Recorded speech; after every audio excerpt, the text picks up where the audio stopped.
di kelas 9. Dan hari pertama untuk mulai pembelajaran kita di tahun ajaran 2023-2024. Baik, untuk pertemuan hari ini kita akan menutup suatu keyakinan atau kesepakatan kelas. Ada yang pernah mendengar kata keyakinan kelas? Belum ya? Nah, keyakinan kelas ini hampir sama dengan peraturan atau tata tertib. Nah, kalau peraturan, ada yang tahu apa itu peraturan? Ada yang tahu? Oke, silakan nak. Suatu hal yang harus ditaati. Peraturan adalah suatu hal yang harus ditaati. Apa gunanya peraturan nak?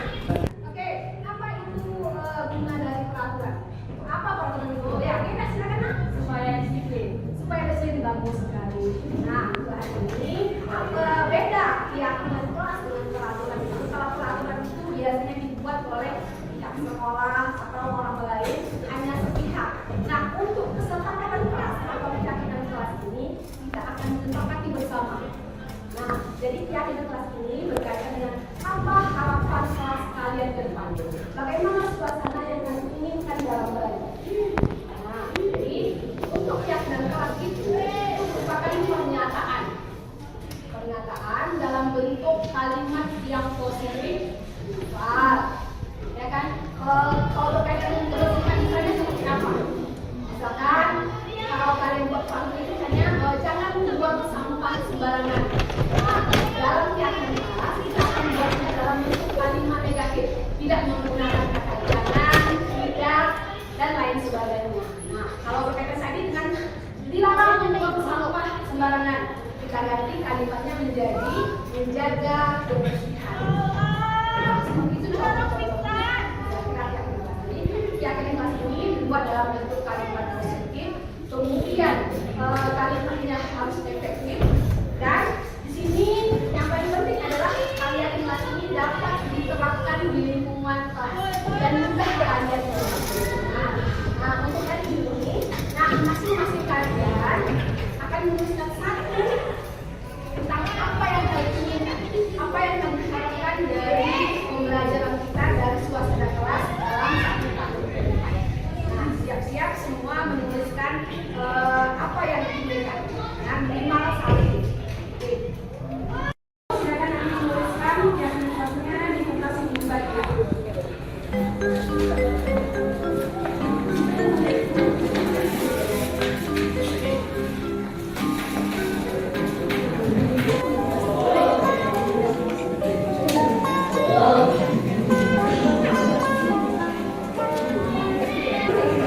Pagiku cerahku, matahari bersinar, ku gendong tas merahku di pundak.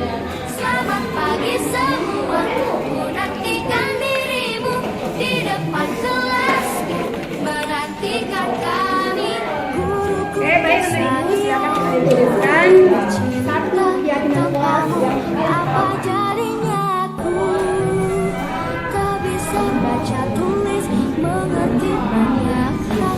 Guruku terima kasihku, nyatanya diriku kadang buatku marah, namun segala maaf kau berikan.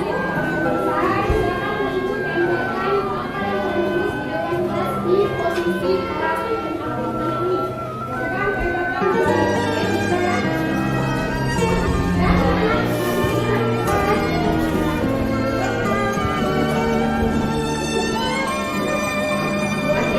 Selamat pagi semua, ku nantikan dirimu di depan kelasmu, menantikan kami. Guruku tersayang, guru tercinta, tanpamu apa jadinya aku? Tak bisa baca tulis mengerti banyak hal. Guruku terima kasihku, nyatanya diriku kadang. Ibu telah mendengarkan apa keinginan kelas impian kalian. Nah, sekarang kita akan lihat, akan seleksi, kemudian kita akan pilih. Nah, kita akan sepakati apa yang menjadi harapan, apa yang menjadi impian kalian. Nah, baik, Ibu akan lihat dulu hasilnya apa yang kalian tuliskan. Nah, yang pertama di sini membaca Asmaul Husna sebelum memulai pembelajaran. Apa lagi ya? Ada yang berdoa sebelum memulai pembelajaran. Kemudian, nah di sini ada yang sama ya. Nah yang sama nanti kita ambil satu. Nah di sini yang pertama membaca Asmaul Husna. Kemudian berdoa. Ada yang berdoa lagi ya. Nah, bagus kita sepakati yang satu. Satu di sini berdoa dan membaca Asmaul Husna sebelum memulai pembelajaran. Sepakat nggak? Sebelum kita belajar kita awali dengan doa dan Asmaul Husna. Sepakat? Sepakat. Nah, sepakat kita tuliskan ya. Yang pertama keyakinan kelas kita adalah berdoa. Berdoa dan membaca Asmaul Husna sebelum memulai pembelajaran.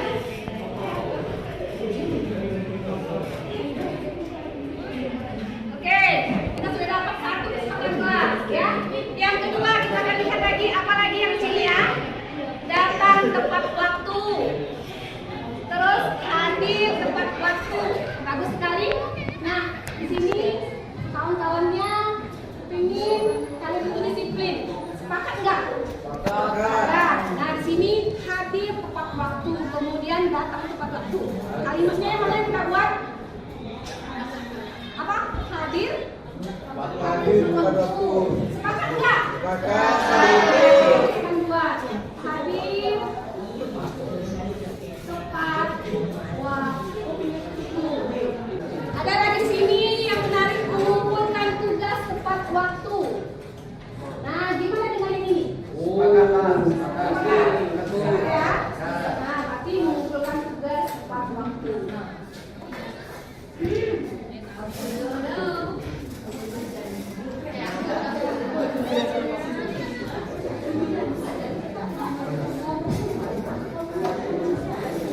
Oke, sepertinya sudah selesai. Nah, oke, baik Ibu sekalian semua. Di sini dari seluruh yang kalian dekati, kita akan ada 6 kesepakatan yang harus kita jalankan. Nah, yang pertama di sini ya kan ada berdoa, kemudian di sini dengan disiplin waktu dan seterusnya. Nah, supaya kita lebih bisa mengingat apa yang kita sepakati, ini minta orang-orang siapa yang bersedia membacakan hasil kesepakatan kelas kita. Silakan maju silakan. Oke, silakan Nak. Oke, silakan Nak. Oke, semua di sini didengarkan kawannya. Yang ini adalah hasil kesepakatan yang telah kita musyawarahkan, kita sepakati sama-sama. Nah, silakan anak ibu bacakan hasil kesepakatan kelas kita biar teman-temannya juga nanti bisa mengingat dan bisa nanti menjalankan. Satu,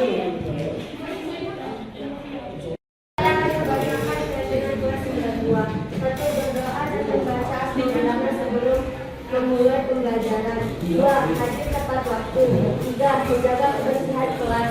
4. Menjaga etika sopan santun. 5. Saling menghormati, saling membantu dan peduli.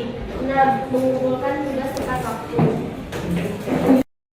Setelah kita membuat kesepakatan 6 kesepakatan kelas keyakinan kelas yang kita telah sepakati, namanya kesepakatan tangan. Nah, sekarang meminta dari ibu menangani kesepakatan kelas yang kita buat. Nah, silakan Mas Ibu mulai dari kesepakatan mana? Silakan. Kemudian kemudian tanda tangan.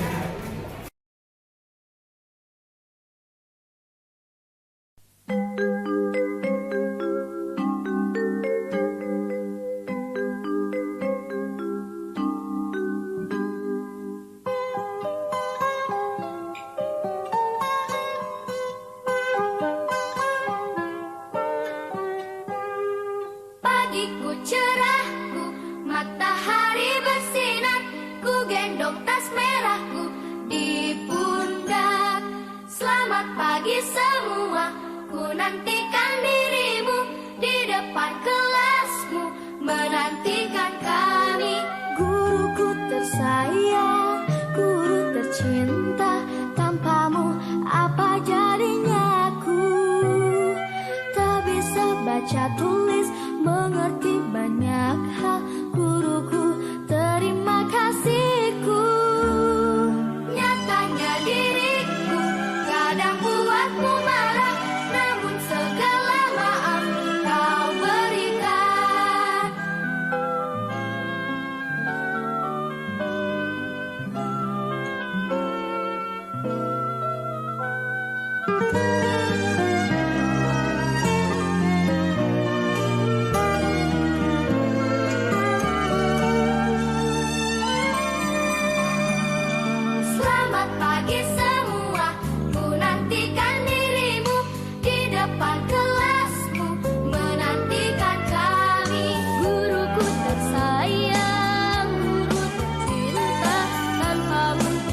suasana kelas pembelajaran kita ke depan lebih maksimal, lebih menyenangkan.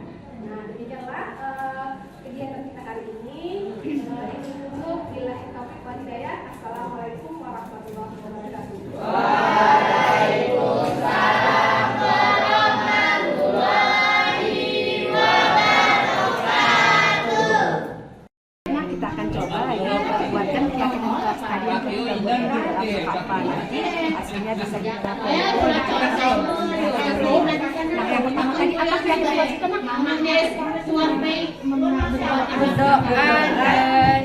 kita berdoa dan membaca sebelum mulai berdoa sebelum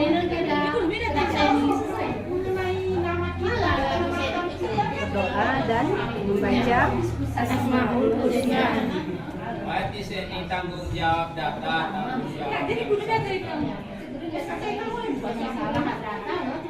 Sebelum memulai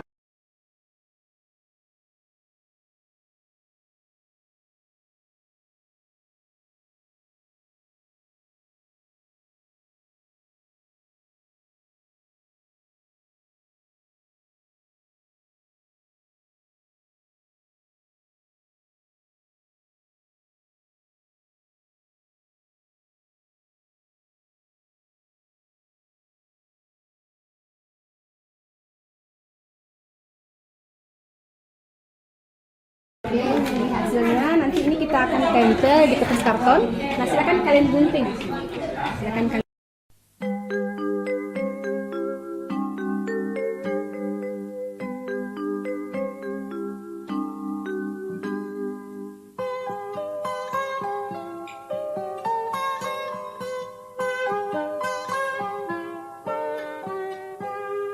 Pagiku cerahku, matahari bersinar, ku gendong tas merahku di pundak. Selamat pagi semua, ku nantikan dirimu di depan kelasmu, menantikan kami.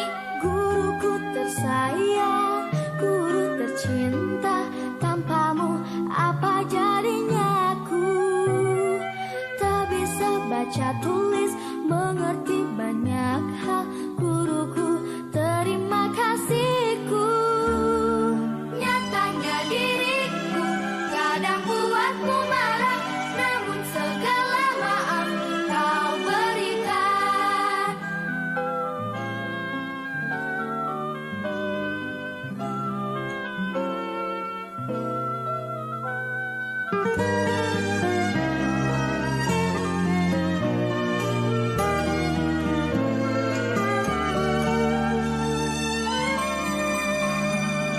Selamat pagi semua, ku nantikan dirimu di depan kelasmu, menantikan kami.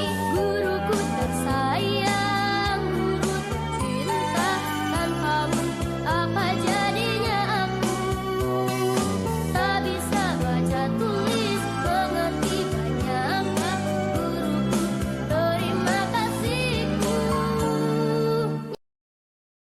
Bismillahirrahmanirrahim. Assalamualaikum warahmatullahi wabarakatuh.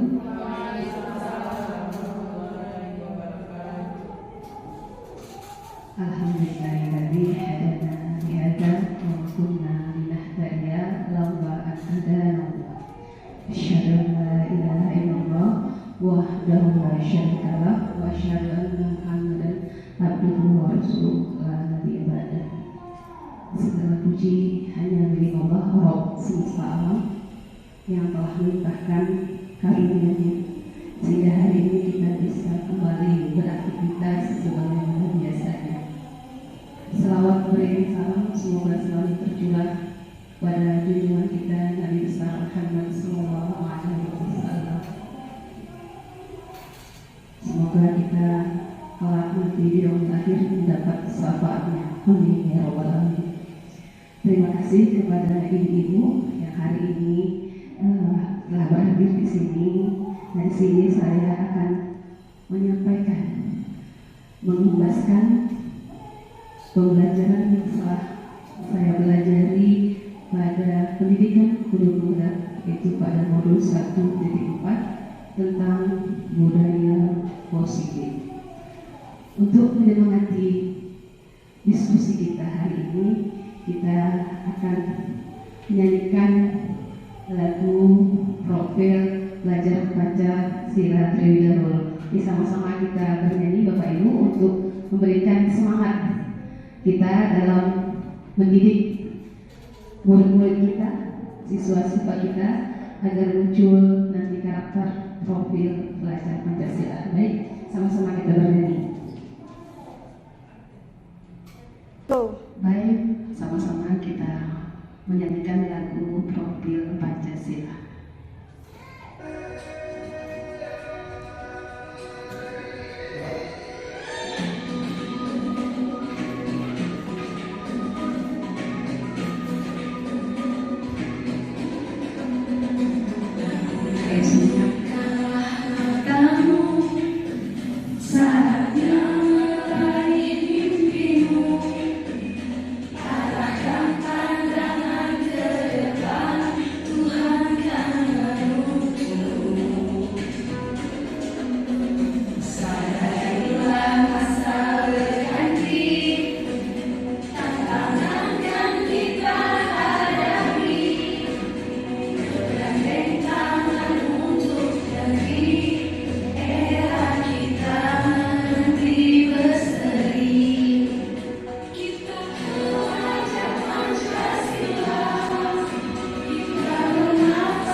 Baik, ibu-ibu yang saya banggakan, hari ini kita akan sedikit belajar tentang budaya positif. Nah, kira-kira budaya positif apa yang telah kita terapkan di lingkungan sekolah SMP Negeri 1 Bandar? Ada Bu, kira-kira apa budayanya? Gotong royong, ya. Membuang sampah pada tempatnya. Ada lagi Bu? Salam sapa pagi. Ada lagi Bu? Pembacaan Yasin setiap Jumatnya. Ya, ini merupakan budaya positif yang telah kita jalankan dan telah kita terapkan dalam kehidupan sehari-hari di lingkungan SMP Negeri 1 Bandar menjadi pembiasaan. Selanjutnya, budaya positif ini adalah bertujuan dalam pembentukan karakter murid, juga karakter kita sebagai pendidik, agar tujuan pendidikan itu dapat tercapai.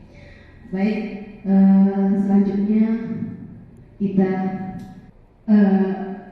berdasarkan filosofi pemikiran Ki Hadi. Nah, pendidikan itu adalah tempat bersemainya benih kebudayaan dalam masyarakat. Pendidikan menuntun kodrat anak melalui keteladanan, pengajaran dan pembiasaan agar anak mencapai kebahagiaan sebagai individu maupun sebagai anggota masyarakat. Inilah mungkin tujuan pendidikan menurut Bapak Ki Hajar Dewantara. Jadi peran kita adalah memberikan teladan, kemudian menuntut anak sesuai dengan kodrat yang ada pada anak itu. Kemudian apalagi peran kita sebagai pendidik? Ada 3 mungkin konsep AMO yang semua kita sudah mengenalnya dan tidak asing lagi bagi kita. Yang pertama adalah ing ngarso sung tulodo. Itu berupa kita menjadi teladan, memimpin. Nah, contohnya itu dalam kebajikan patut kita tiru atau baik untuk dicontoh oleh orang lain. Perbuatan, kelakuan, sifat dan lainnya. Kemudian filosofi yang kedua yaitu Ihmadiyah Mangun Karso, itu memberdayakan, menyemangati, membuat orang lain memiliki kekuatan, kemampuan, tenaga, akal, cara dan sebagainya demi berbagi kualitas diri mereka. Kemudian apa lagi kita sebagai pendidik? Yang ketiga adalah Tuturi Handayani, yaitu dalam mempengaruhi, memelihara, memelihara dan mempropagasi kebajikan untuk kualitas positif lain agar orang lain bertumbuh dan maju. Inilah 3 peran kita sebagai pendidik, itu sebagai teladan, sebagai pemberi motivasi dan sebagai pendorong kebaikan bagi anak didik kita. Selanjutnya, dalam mewujudkan budaya positif di sekolah, kita di sini mengacu kepada konsep inti budaya positif yang kami pelajari di modul 1.4 pada program Guru Tunggal. Itu diantaranya ada poin intinya yaitu budaya positif, kemudian motivasi perilaku manusia, keyakinan kelas, kebutuhan dasar manusia, kemudian posisi kontrol guru dan segitiga restitusi. Kita akan bahas satu persatu materi ini dan nanti kita akan diskusikan. Yang pertama, disiplin positif. Kita yakin di sini, kita percaya di sini dan kita telah melakukan disiplin positif. Salah satunya itu kita hadir ke sekolah, masuk dan keluar kelas itu tepat waktu. Itu salah satu disiplin positif contoh realnya. Nah, pengertian disiplin positif itu merupakan salah satu cara bagaimana mengontrol diri, memerintah diri untuk melakukan tindakan yang mengacu pada nilai-nilai kebajikan yang kita percayai dan kita hargai. Itulah sebenarnya disiplin positif itu, kita menghargai dan mengacu pada nilai-nilai kebajikan, nilai-nilai luhur yang kita hargai dan kita percayai. Nah, di sini sebagai pendidik, tujuan kita adalah menciptakan peserta didik, murid-murid kita yang memiliki disiplin diri sehingga mereka berlaku mengacu pada nilai-nilai kebajikan atau nilai luhur yang kita hargai. Jadi di sini kita dulu sebagai guru, sebagai pendidik memberikan contoh teladan agar anak kita juga meniru. Karena guru itu adalah sosok yang digugu dan ditiru. Jadi kita dulu yang menerapkan konsepnya, maka anak akan meniru. Karena anak lebih cerdas mereka dalam meniru apa yang kita lakukan dibanding dengan apa yang kita katakan. Baik, tadi disiplin itu mengacu kepada nilai-nilai kebajikan yang kita hargai dan kita percaya. Nah, di sini ada beberapa nilai kebajikan. Yang pertama itu adalah profil pelajar Pancasila. Yang kedua itu adalah keterampilan hidup atau life skill yang berisi nilainya berupa dapat dipercaya, lurus hati, tidak merendahkan orang lain, memberikan yang terbaik dari diri. Itu konsep yang kedua. Yang ketiga adalah dari IBO, dari yayasan. Nah, nilai kebajikannya yang ditampilkan itu toleransi, rasa hormat, integritas, mandiri, empati, antusias, menghargai, percaya diri, dan komitmen. Itulah nilai-nilai kebajikan yang ada yang bisa kita ambil dan bisa kita praktekkan. Nah, di sini kita sebagai pendidik, kemudian kurikulum Merdeka itu mengharuskan penanaman karakter profil pelajar Pancasila. Nah, khusus untuk kita di pendidikan sebagai guru, yang kita tanamkan adalah nilai kebajikan profil pelajar Pancasila. Apa saja isi-isi dari profil pelajar Pancasila itu? Mari kita lihat lagi. ada 6 dimensi dalam profil belajar Pancasila. Yang pertama itu beriman, bertakwa kepada Tuhan Yang Maha Esa dan berakhlak mulia. Ini adalah nilai kebajikan yang pertama. Diharapkan anak-anak didik kita punya nilai keimanan, taat kepada Allah, menjalankan segala perintahnya dan meninggalkan segala larangannya. Itu konsep yang harus kita tanamkan dan kita tancapkan dalam kepada siswa-siswa kita. Kemudian akhlak yang mulia, berakhlak, karakternya itu telah hubungan dengan Allah, hubungan dengan Allahnya mulus, dilanjutkan dengan hubungan dengan manusia, hablum minan nas. Bagaimana kita berperilaku dengan orang lain, bagaimana tata keramanya, sopan santunnya. Kemudian selain itu juga bagaimana akhlak yang harus kita tanamkan pada diri itu peduli dengan alam, peduli dengan lingkungan. Itulah karakter yang pertama dari profil Pancasila yang harus betul-betul kita tanamkan dan kita tancapkan buat kepada peserta didik kita. Selanjutnya dimensi mandiri diharapkan anak-anak itu bisa berpegang teguh pada kekuatan dirinya tanpa bergantung kepada orang lain dalam mengembangkan dirinya dalam belajar. Artinya di sini anak-anak itu tahu kewajibannya tanpa harus disuruh untuk belajar dulu. Nah, ini sudah mandiri. Nah, ini juga menjadi peran kita, tanggung jawab kita untuk menanamkan konsep mandiri pada siswa-siswa kita. Kemudian bernalar kritis. Bernalar kritis ini artinya siswa kita bisa menyaring informasi, bisa mengolah informasi, dan bisa mencari solusi dari permasalahan yang dialami oleh siswa tersebut. Kemudian ada kreatif. Kreatif itu anak-anak bisa memodifikasi suatu hal yang bisa bermanfaat bagi dirinya, juga bisa bermanfaat bagi orang lain. Kemudian karakter yang selanjutnya adalah bergotong royong. Nah, makna bergotong royong di sini bukan hanya ketika bersih-bersih lingkungan, tapi lebih dari situ.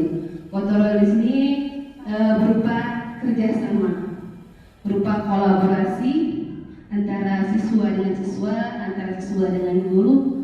Nah, di sini siswa itu kita tekankan bahwa mereka itu tidak hidup sendiri. Mereka merupakan bagian dari suatu masyarakat, bagian dari suatu kelompok, sehingga mereka bisa berinteraksi dengan orang lain.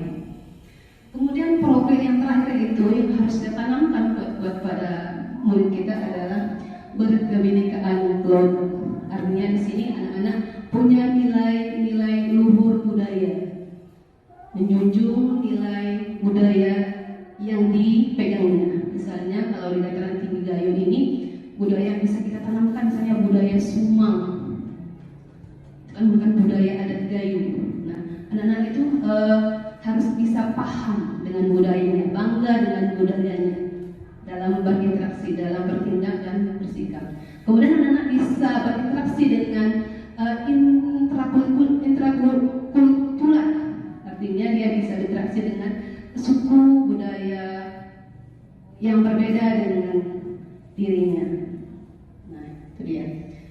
Inilah profil pelajar Pancasila yang harus kita tanamkan. Inilah nilai-nilai kebajikan yang perlu kita tanamkan dalam pembelajaran, dalam keseharian, dalam mewujudkan budaya positif di sekolah. Baik, kita lanjutkan. Ini juga kita harus dalam baik.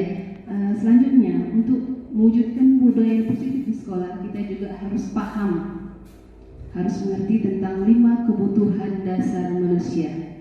Yang pertama itu ada kebutuhan bertahan hidup, ada kesenangan, ada penguasaan, kasih sayang dan rasa diterima, kemudian terakhir adalah kebebasan. Nah, kebutuhan dasar manusia ini adalah segala sesuatu yang kita lakukan untuk mendapatkan apa yang kita inginkan. Seluruh tindakan yang kita lakukan memiliki tujuan tertentu.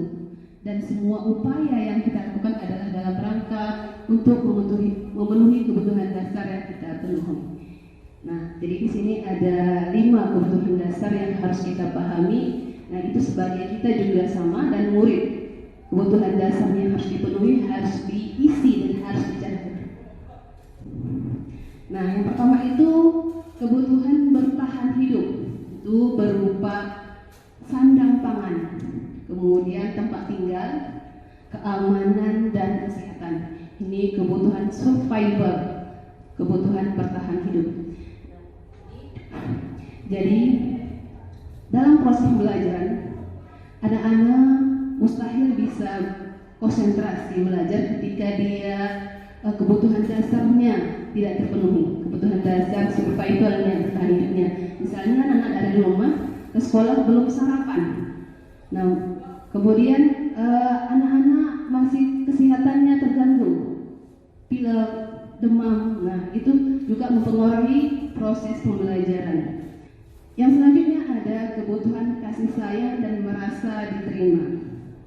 Nah, merasa diterima, dipedulikan, berbagi, kerjasama, menjadi bagian dari kelompok. Itu adalah kebutuhan dasar yang kedua. Anak-anak butuh kasih sayang, anak-anak butuh diterima kelompoknya. Nah, itu kebutuhan dasar yang kedua. Kemudian kebutuhan dasar yang ketiga yaitu kesenangan.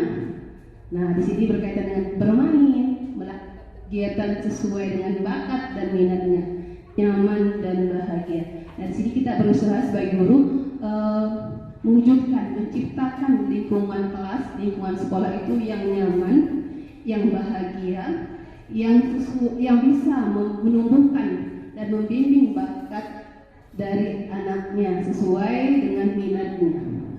Kemudian ada kebutuhan penguasaan, itu berupa harga diri, memimpin, berprestasi, kompeten, diakui, didengar.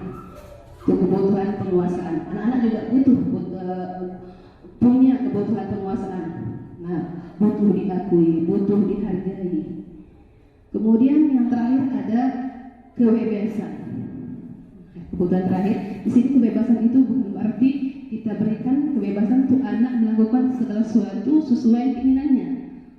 Bukan seperti itu. Artinya di sini kita menyediakan beberapa pilihan, membuat pilihan, mencoba hal-hal baru untuk anak. Itu namanya kebebasan. Anak-anak bebas memilih, anak bebas menentukan pilihan dan berbuat dan mencoba hal-hal baru. Itu namanya kebutuhan kebebasan. Nah, di sini kita dalam pelajaran harus menyiapkan itu, menyiapkan anak-anak untuk bisa memilih sesuai dengan bakat dan minatnya. Baik, selanjutnya ada yang namanya keyakinan kelas.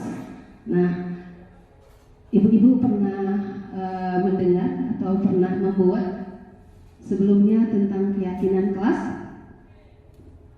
Belum pernah, Bu ya. Kalau kesepakatan kelas ada, Bu? Ada, alhamdulillah. Ini juga sama dengan kesepakatan kelas. Cuma di sini ada langkah-langkahnya, ada prosedurnya dalam pembuatan keyakinan kelas. Dan alhamdulillah kemarin saya sudah membuat keyakinan kelas, yaitu di kelas 92. Nanti kita akan lihat prosesnya seperti apa. Nah, keyakinan kelas itu merupakan nilai-nilai kebajikan yang universal yang disepakati secara tersurat dan tersirat. Keyakinan kelas ini dibuat lebih rinci dan lebih konkret dalam kalimat positif melalui curah pendapat, kemudian mudah diingat dan dipahami warga kelas dan dapat diterapkan di lingkungan kelas dan lingkungan sekolah. Nah, jadi kalimat keyakinan kelas ini berupa kalimat positif, kemudian dibuat lebih rinci, lebih konkret, kemudian didapat dari curah pendapat atau musyawarah antara guru dengan murid. Beda dengan peraturan atau tata tertib, biasanya kan dibuat oleh pihak sekolah. Anak-anak langsung mengikuti tata tertib itu. Nah, terkadang tata tertib itu saking banyaknya kita tidak bisa mengingat, kita lupa saking banyaknya. Untuk kegiatan kelas itu lebih sederhana, lebih efektif, dan lebih dapat diterapkan di lingkungan kelas dan lingkungan sekolah. Ini kemarin ada kami sudah buat kegiatan kelas di kelas 92, yaitu kegiatannya mulai dari yang pertama itu penyampaian keyakinan kelas. Jadi yang pertama yang kita lakukan adalah sampaikan konsep keyakinan kelas itu. Itu keyakinan kelas itu dibuat dengan kalimat positif, kemudian dengan kalimat yang lebih rinci, lebih konkret, dengan cukup. Nah, selanjutnya itu bisa dibuat dalam diskusi kelompok. Kalau yang saya lakukan kemarin itu anak-anak menuliskan apa yang mereka harapkan, apa yang mereka inginkan dari kelas mereka. Mereka tuliskan dan kan ke papan tulis. Kemudian setelah itu seleksi, disaring, kemudian pilih mana yang cocok untuk diterapkan di sekolah atau di kelas. Baik, keyakinan kelas ini penting sekali kita buat, terutama bagi kita ibu-ibu sebagai wali kelas. Kira-kira kelas seperti apa yang ibu-ibu harapkan, yang ibu-ibu inginkan? Kemudian murid seperti apa yang kira-kira ibu-ibu inginkan dari kelasnya? Mungkin ada yang memberikan tanggapan, harapannya atau kelasnya seperti apa yang diinginkan, diimpikan dalam pembelajaran. Ada ibu? Oke, Bu Ramani silakan Bu. Ketika kita masuk ke dalam kelas, kita disambut dengan senyuman anak-anak, dengan riang gembiranya anak-anak, supaya guru juga tidak jenuh masuk ke dalam kelas. Iya, bagus sekali. Di sini berkaitan dengan sikap. Oke, lanjut lagi Bu Laila. Saya mungkin bukan memberikan pendapat ya, cuma saya ingin bertanya satu saja. Apakah keyakinan kelas ini harus keinginan guru atau siswa atau kedua-duanya? Oke, baik. Terima kasih. Ada lagi Bu? Baik, bagus sekali. Bu Rahmani tadi mengharapkan, menginginkan ketika masuk kelas itu suasana kelas itu suasana yang menyenangkan. Jadi kita disambut anak-anak riang gembira, sehingga otomatis ketika anak-anak senang gembira, pembelajaran itu akan mudah dipahami, mudah dicerna oleh anak-anak, sehingga tujuan pembelajaran itu tercapai. Baik, yang kedua Bu Bella tadi menanyakan apakah keyakinan kelas ini dibuat oleh siswa, dibuat oleh guru, atau kedua-duanya. Ya, bagus sekali. Nah, keyakinan kelas ini didapat dari curah pendapat diskusi kita dengan anak-anak. Jadi diskusi keyakinan kelas ini didapat dari diskusi antara guru dan anak. Anak-anak kepinginnya kelasnya seperti apa? Kemudian anak-anak kepingin dalam pembelajaran itu seperti apa? Itu dari anak-anak muncul, kemudian kita guru juga mengarahkan. Setelah itu disepakati. Setelah itu disepakati antara siswa dan gurunya tentang keyakinan apa yang sudah ditemukan nantinya. Baru nanti tinggal diterapkan.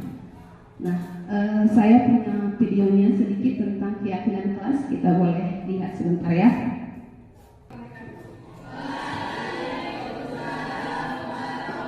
Baik, tadi ini contoh yang saya buatkan dalam pembuatan keyakinan kelas. Yang pertama, penyampaian konsep tentang keyakinan kelas.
Dan di sini penyampaian konsep bahwa fasilitasi itu dibuat secara bersama-sama antara guru dan murid.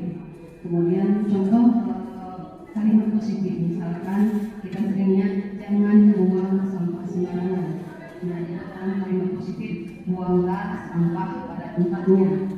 Nah, itu contohnya. Jadi di sini untuk kalimat positifnya tidak menggunakan kata jangan, tidak menggunakan kata tidak. Nah, itu dia.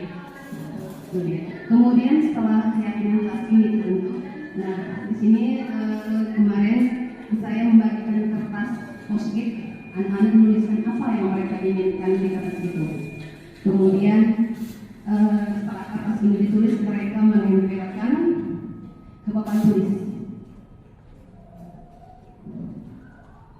Selanjutnya melihat hasil-hasil yang disampaikan oleh anak-anak ditempelkan, kemudian menyimpulkan keyakinan kelas apa yang dimunculkan. Nah, di sini kemarin ada 6 keyakinan kelasnya. Nah, sebentar. Ada 6 yang nanti boleh saya tunjukkan. Kemudian setelah keyakinan kelas ini terbentuk, nah ini perlu namanya kesepakatan kelas, ada penandatanganan. Jadi anak-anak menandatangani kesepakatan kelasnya masing-masing. Dan di sini kemarin saya buat kesepakatan kelasnya itu diketahui oleh kepala sekolah dan wali kelasnya. Kemudian hasilnya itu kita tempelkan di dinding. Nah, kesepakatan kelasnya kami kemarin sudah buat dengan anak-anak, dibuat di karton, kemudian ditempelkan di dinding kelasnya. Itu contoh keyakinan kelas. Nah, ada pun kalimat-kalimatnya mungkin bisa menjadi inspirasi bagi ibu-ibu. Saya punya itu ada 6. Yang pertama itu contohnya, ini yang pertama, berdoa dan membaca sunnah sebelum memulai pembelajaran. Itu didapat dari anak-anak. Kemudian hadir tepat waktu. Itu keyakinan kelas yang didapat. Menjaga kebersihan dan keindahan kelas. Selanjutnya menjaga etika sopan santun. Menyelesaikan dan mengumpulkan tugas tepat waktu. Kemudian saling menghormati, menghargai, peduli dan membantu. Itu keyakinan kelas yang telah disepakati dengan anak-anak.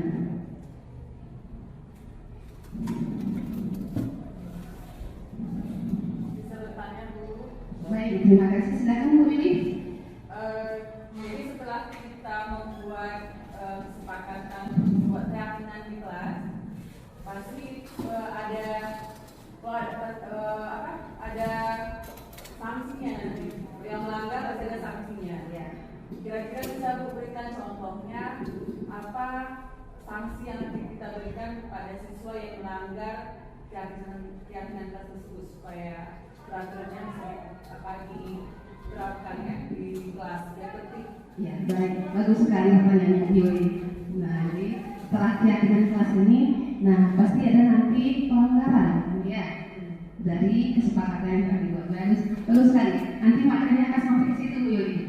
Ya, nanti akan, insya Allah nanti akan kita jawab di materi-materi selanjutnya. Oke, baik. Untuk kelas ini kira-kira bisa kita pahami ya. Baik, kita lanjutkan lagi. Nanti Bu Yuli selanjutnya akan mendapat jawabannya. Nah, baik. Setelah keyakinan kelas ini terbentuk, nah kita sebagai pendidik harus paham ada lagi yang namanya hukuman, ada yang namanya konsekuensi, dan ada yang namanya restitusi. Nah, hukuman itu tidak terencana, terjadi tiba-tiba, murid tidak dilibatkan dalam pembuatan kesepakatannya, kemudian berupa hukuman fisik atau hukuman verbal. Itu hukuman. Nah, jadi hukuman itu terjadi tiba-tiba, kemudian tidak terencana, itu bisa berupa hukuman fisik, bisa berupa hukuman verbal. Mungkin kita sering ya memberikan hukuman kepada anak, bisa berupa fisik kayaknya nggak lagi, berupa mungkin ngomel kita ya. Nah sebenarnya itu berupa hukuman. Ya. Kemudian ada yang namanya konsekuensi. Konsekuensi itu adalah rencana dan sepakati. Murid dibuat yang pada akhirnya murid ini dibuat tidak nyaman.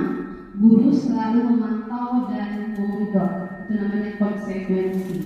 Kemudian yang ketiga ada namanya restitusi. Restitusi itu adalah proses menciptakan murid belajar dari kesalahan dan bertanggung jawab atas tindakannya. Nah, pada restitusi ini fokus pada solusi. Nah, selanjutnya setelah kita paham apa itu hukuman, konsekuensi, dan restitusi, kemudian, nah di sini ada 5 posisi kontrol kita sebagai pendidik, sebagai guru. Yang pertama ada sebagai penghukum, kemudian ada sebagai pembuat merasa bersalah, yang ketiga sebagai teman, yang keempat sebagai pemantau, yang kelima sebagai manajer. Nah kira-kira ibu-ibu di antara 5 posisi kontrol guru ini kita posisinya yang mana?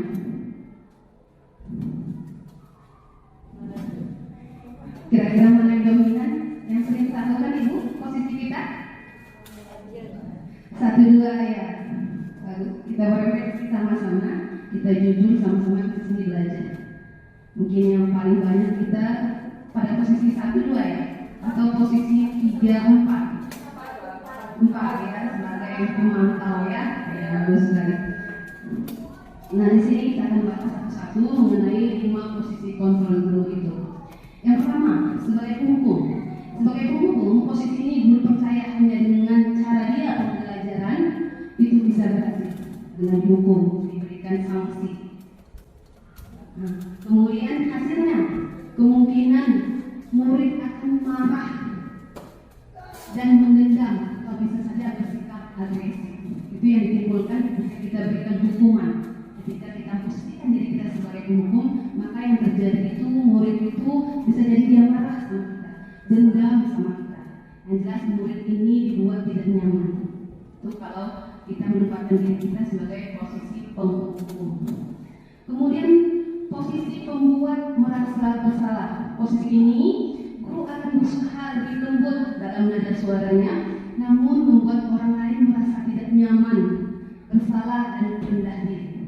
Hasilnya murid akan merasa bersalah, akan menjadi orang gagal, tidak bisa membahagiakan orang lain. Nah, kemudian ada posisi sebagai teman. Posisi ini guru berupaya mengontrol murid melalui bujukan. Hasilnya murid senang dan akrab, namun bisa membuat murid tergantung pada guru tersebut. Itu kalau kita memposisikan diri kita sebagai teman. Peraturan dan konsekuensi. Apa peraturannya, apa konsekuensinya? Kita pemantau. Misalnya kita sepakat dengan anak-anak ketika tidak menyelesaikan tugas atau tidak mengumpulkan tugas, kita berikan konsekuensinya. Artinya konsekuensinya sudah sepakat dengan anak. Kalau kamu tidak mengumpulkan tugas, maka mungkin apa konsekuensinya? Ya kan? Sering kita seperti itu. Nah konsekuensinya mungkin kamu berdiri di depan, atau konsekuensinya kamu harus menuliskan kalimat di buku menjadi 100 kata. Nah itu dia. Konsekuensinya itu disepakati. Nah tetap hasilnya murid memahami konsekuensi yang harus dijalankan atas pelanggarannya. Dipaham murid kalau melanggar apa konsekuensinya. Kemudian yang terakhir sebagai manajer. Posisi ini guru membuat bersama dengan murid, mempersilahkan murid bertanggung jawab atas perilakunya, membimbing murid menemukan solusi atas permasalahannya secara mandiri. Hasilnya, murid menyadari kesalahan dan bertanggung jawab atas tindakan yang dilakukannya. Nah, di sini contoh penerapan 5 posisi kontrol tadi. Nah, misalnya di sini kasusnya kasus terlambat siswa masuk kelas. Nah, kalau penghukum, misalnya kutip sampah, nah itu berarti kita memposisikan diri kita sebagai posisi penghukum. Atau berdiri di depan kelas, nah, mungkin sering kita lakukan, ya kan? Nah, kemudian kalau pembuat merasa bersalah, nah yang disampaikan itu berapa kali ibu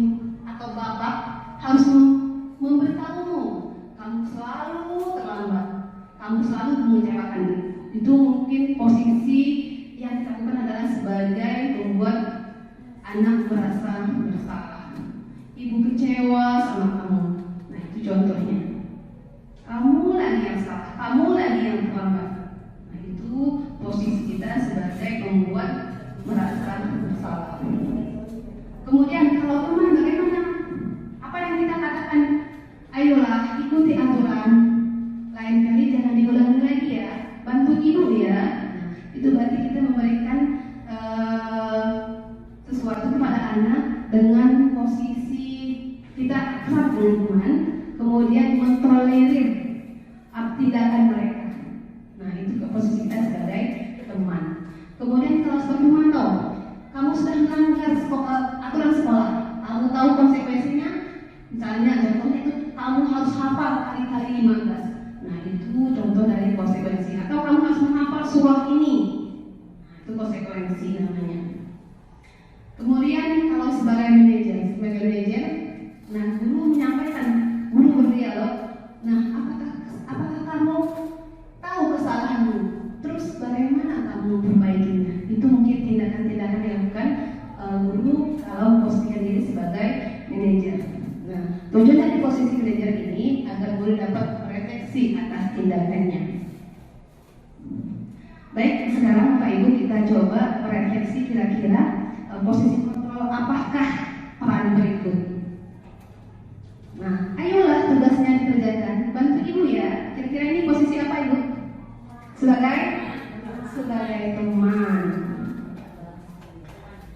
Kemudian apa yang bisa kamu lakukan untuk memperbaiki keterlambatanmu sebagai manajer? Nah, mungkin inilah yang perlu kita coba terapkan dalam bertindak terhadap menyikapi kesalahan anak-anak kita.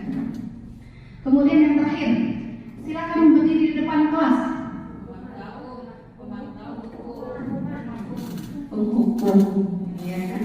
Nah, ini mungkin tindakan yang kalau kita sudah tahu posisi mana yang menempatkannya. Oke, baik, Bapak Ibu. Nah, di sini kita berefleksi tentang posisi mana seharusnya kita berada. Nah, di sini ada posisi mungkin kurang terang. Nah, kalau tadi motivasinya itu yang pertama menghindari hukuman atau penghukum. Penghukum itu apa yang dilakukan guru? Guru itu menghardik, kemudian menunjuk-nunjuk, menyakiti dan menyindir. Itu yang dilakukan oleh guru. Kemudian guru berkata, kalau kamu tidak melakukannya, awas ya, rasakan ya. Nah, itu posisi penghukum. Hasilnya apa? Memberontak, menyalahkan orang lain dan berbohong. Kemudian murid apa? Biarkan saja, nanti juga malah marah lagi. Yang disampaikan anak-anak. Dan kita menempatkan diri kita sebagai posisi penghukum. Nah, dampaknya pada murid apa?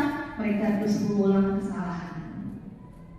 Nah, selanjutnya kalau posisi pembuat orang merasa bersalah. Nah, di sini guru berceramah dan mengatakan seharusnya seperti ini, kemudian Bapak kecewa dan seterusnya.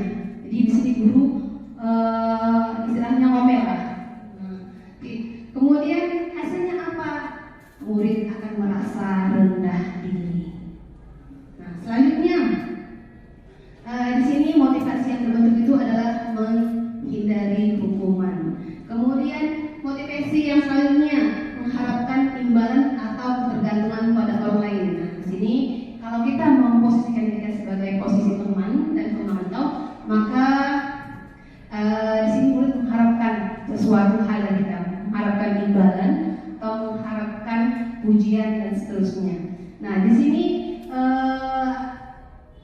dampak pada murid itu kalau posisinya posisi teman itu lemah, tidak mandiri dan tergantung.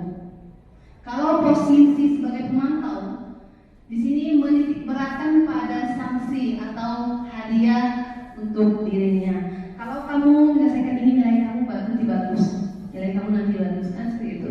Kalau kamu menyelesaikan ini kita berikan pujian, imbalan dan seterusnya.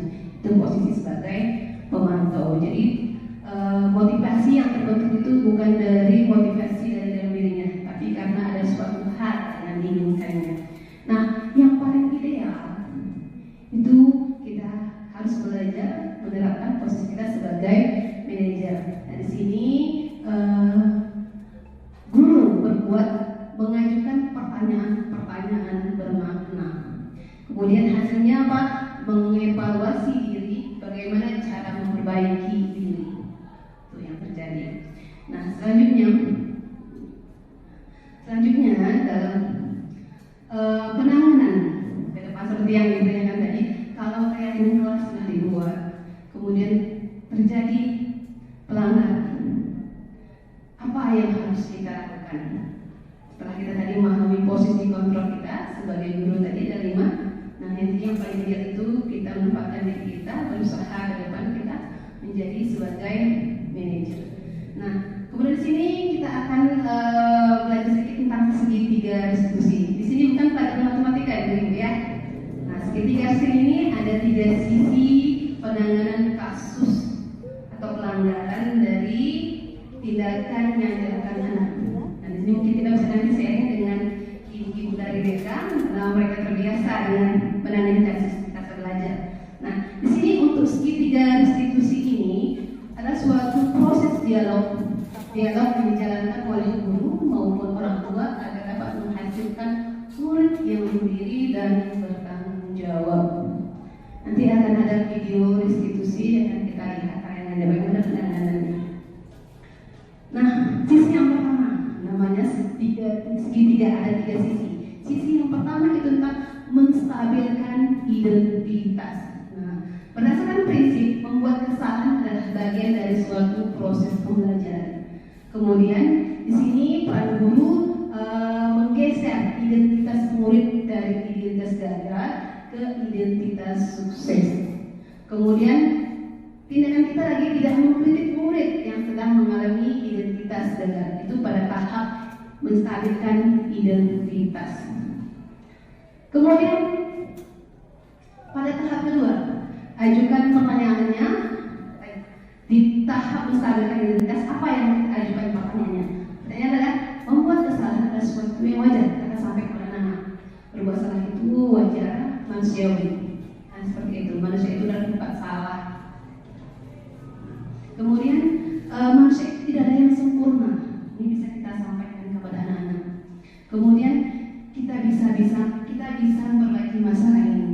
Nah, kemudian apa lagi kita sampaikan? Saya tidak menanyakan kesalahan, mungkin mereka bermasalah dengan kalamnya. Saya tidak menanyakan masalah kesalahannya. Kita hanya fokus memperbaiki masalah ini. Jadi kita tidak mencari kesalahan orang lain di sini. Kita fokus untuk mencari solusi dari masalah yang mereka hadapi. Itu pada tahap menstabilkan identitas. Kemudian pada tahap validasi tindakan salah, tahap kedua atau sisi kedua pada segitiga restitusi, yaitu berdasarkan prinsip setiap perilaku berupaya memenuhi suatu kebutuhan dasar tertentu. Nah, tadi kita sudah belajar 5 kebutuhan dasar yang harus dipenuhi oleh murid, dan kita juga sebagai guru, sebagai manusia ada 5 kebutuhan dasar yang harus terpenuhi.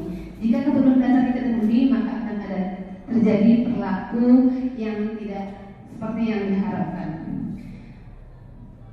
Kemudian mengenali dan mengakui kebutuhan dasar dari murid. Kemudian menggeser pemikiran stimulus respon menjadi proaktif. Nah, apa yang kita lakukan pada tahap ajukan pertanyaan, pada tahap validasi tindakan salah? Ajukan pernyataan berikut. Kamu bisa saja bertindak lebih gegabah dari ini. Kemudian kamu melakukannya pasti ada alasan tertentu. Jadi anak-anak itu bertindak berbuat salah itu pasti ada alasan. Mengapa mereka bertindak seperti itu. Kemudian kamu melakukannya karena merupakan sesuatu yang penting bagimu. Mungkin ada suatu hal yang mereka pertahankan sehingga mereka bertindak salah, bertindak melanggar aturan, bertindak melanggar keyakinan kelas. Kemudian mungkin kamu bisa mempelajari suatu perilaku yang baru, yang lebih efektif. Kemudian kita akan nawarkan, bersedia kamu mempelajarinya. Mungkin itu tahap yang kedua, validasi tindakan salah untuk anak-anak yang melakukan pelanggaran. Tahap yang ketiga atau sisi yang ketiga dari segitiga restitusinya adalah menanyakan keyakinan. Nah, tadi kita kan di awal sudah membuat keyakinan kelas nih. Ketika ada tadi pelanggaran seperti beliau tadi, ada pelanggaran dari keyakinan kesepakatan kelasnya, maka di sini inilah proses pendekatan dalam menangani anak-anak yang melakukan pelanggaran. Nah, yang tahap yang ketiga itu menanyakan keyakinan. Nah, setelah perilaku anak divalidasi dan identitas sukses telah berhasil, maka murid siap mengaitkan keyakinan kelas dengan tindakan yang salah dan menemukan solusi dari permasalahannya. Nah, di sini apa yang kita ajukan? Nah, sebagai keluarga atau kelas apa yang kita yakini? Pertanyakan lagi keyakinan kelasnya. Mengapa mereka bertindak seperti itu? Kemudian kamu melakukannya karena merupakan sesuatu yang penting bagimu. Mungkin ada suatu hal yang mereka pertahankan sehingga mereka bertindak salah, bertindak melanggar aturan, bertindak melanggar keyakinan kelas. Kemudian mungkin kamu bisa mempelajari suatu perilaku yang baru, yang lebih efektif. Nah, kemudian kita akan nawarkan, bersiapkah kamu mempelajarinya? Mungkin itu tahap yang kedua, validasi tindakan salah untuk anak-anak yang melakukan pelanggaran. Tahap yang ketiga atau sisi yang ketiga dari segitiga restitusinya adalah menanyakan keyakinan. Nah, tadi kita kan di awal sudah membuat keyakinan kelas nih. Ketika ada tadi pelanggaran seperti bilang tadi, ada pelanggaran dari keyakinan dan kesepakatan kelasnya, maka di sini inilah proses pendekatan dalam menangani anak-anak yang melakukan pelanggaran. Nah, yang tahap yang ketiga itu menanyakan keyakinan. Nah, setelah perilaku anak divalidasi dan identitas sukses telah berhasil, maka murid siap mengaitkan keyakinan kelas dengan tindakan yang salah dan menemukan solusi dari permasalahannya. Nah, di sini apa yang kita ajukan? Nah, sebagai keluarga atau kelas apa yang kita yakini? Pertanyakan lagi keyakinan kelasnya. Kemudian nilai-nilai apa yang telah kita sepakati? Pertanyakan lagi muridnya. Kemudian seperti apa gambaran kelas ideal bagimu? Mungkin itu adalah pertanyaan-pertanyaan yang bisa kita lontarkan kepada anak. Nah, kemudian kamu mau menjadi orang seperti apa ke depannya? Nah, itu mungkin pertanyaan-pertanyaan yang ditanyakan pada penanyakan keyakinan. Nah, di sini saya ada video tentang restitusi segitiga. Videonya itu berkaitan dengan penanganan kasus.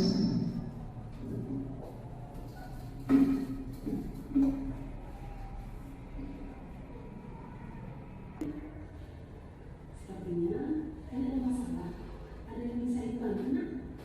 Ya Bu, tadi pas saya istirahat, Ibu cerai saya Bu. Dia ngata-ngatain saya, menghina saya. Jadi saya kesel, aku nggak terima. Jadi saya acak-acak HP bukunya. Kamu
menyelesaikan permasalahan sendiri. Kemudian murid semakin percaya diri, mandiri, dan merdeka. Di sini tugas kita menggiring murid dari identitas gagal ketika dia berbuat salah ke identitas sukses dengan menggunakan pendekatan segitiga restitusi. Jadi kita tidak ada memberikan hukuman, kita tidak ada momen, tidak ada mengkritik siswa. Dan di sini diharapkan siswa sendiri yang menemukan solusi dari permasalahannya. Ya, seperti itu kira-kira penanganan segitiga restitusi. Nah, berada pada tahap terakhir, Bapak Ibu, simpulan yang bisa kita ambil dari kegiatan ini adalah dalam mewujudkan budaya positif, hendaknya guru memiliki nilai kepribadian, sosial, dan profesional yang baik agar guru mampu merefleksikan dirinya dalam posisi kontrol yang paling ideal, yaitu sebagai manajer atau sebagai among kalau dalam filosofi Ki Hajar Dewantara. Dalam menuntun, memerdekakan, memandirikan murid agar menjadi generasi yang bertanggung jawab. Baik Bapak Ibu, pada tahap terakhir kita akan refleksi sedikit. Nah, yang pertama, apa hal baik yang Ibu dapatkan dari diskusi kita hari ini? Ada yang mau menyampaikan pendapatnya, apa yang hari ini saya dapatkan? Ilmu apa yang hari ini yang saya dapatkan? Pembelajaran apa yang hari ini saya dapatkan dari diskusi kita tentang budaya positif? Ada Bu? Ya, terima kasih Bu Yuli. Assalamualaikum warahmatullahi wabarakatuh. Dari materi yang Ibu berikan sangat bermanfaat bagi kami sebagai guru dan sebagai wali kelas. Bagaimana cara mengatasi siswa di dalam kelas yang bermasalah dan juga membuat keyakinan di dalam kelas. Selama ini kami memang sudah buat, tapi itu mungkin buat peraturan kelas. Nah, membuat peraturan kelas kalau terlambat masuk ke dalam kelas apa sanksinya, terus bagi yang buang sampah sembarangan atau mengganggu guru ya kan, mengganggu temannya yang lain sehingga pelajaran terganggu, terus tidak sopan kepada gurunya. Itu ada beberapa kami buat peraturan di dalam kelas, tapi kami tidak buat keyakinan kelas. Berarti itu sama ya Bu ya, cuma mungkin kata-katanya yang beda. Seharusnya dibuat keyakinan dalam kelas Bu ya. Terus yang kedua, cara mengatasi siswa yang bermasalah. Misalnya ada pembulian di dalam kelas antar teman, ataupun ada teman yang antar siswa itu bertikai, berantem. Bagaimana cara mengatasi siswa tersebut supaya jangan ada merasa bersalah seperti Ibu katakan tadi. Dari sini kami bisa mendapatkan informasi bagaimana cara mengatasi siswa tersebut. Jangan kita mengata-ngatai siswa itu jahat atau nakal. Kita pedalami dulu, kita ketahui dulu apa penyebabnya sehingga siswa itu mengambil tindakan yang merugikan teman yang lain. Ada caranya supaya anak itu tidak merasa bersalah.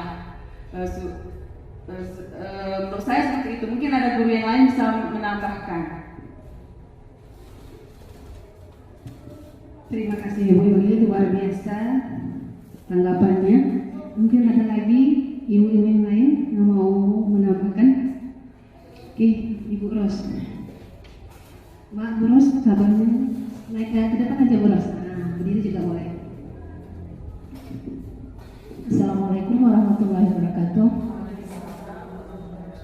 Alhamdulillah dengan ikut pelatihan ini, hari ini saya mendapatkan ilmu yang sangat luar biasa. Yang tadinya bagaimana cara mengelola kelas, kemudian bagaimana cara mengatasi anak-anak yang sering bermasalah dalam kelas. Bagi saya ini sesuatu yang sangat luar biasa. Alhamdulillah, terima kasih kepada Ibu yang sudah memberikan dan berbagi ilmu buat kami di sini. Assalamualaikum warahmatullahi wabarakatuh. Assalamualaikum warahmatullahi wabarakatuh. Terima kasih Bu Robalani atas apresiasinya dan Bu Yuli.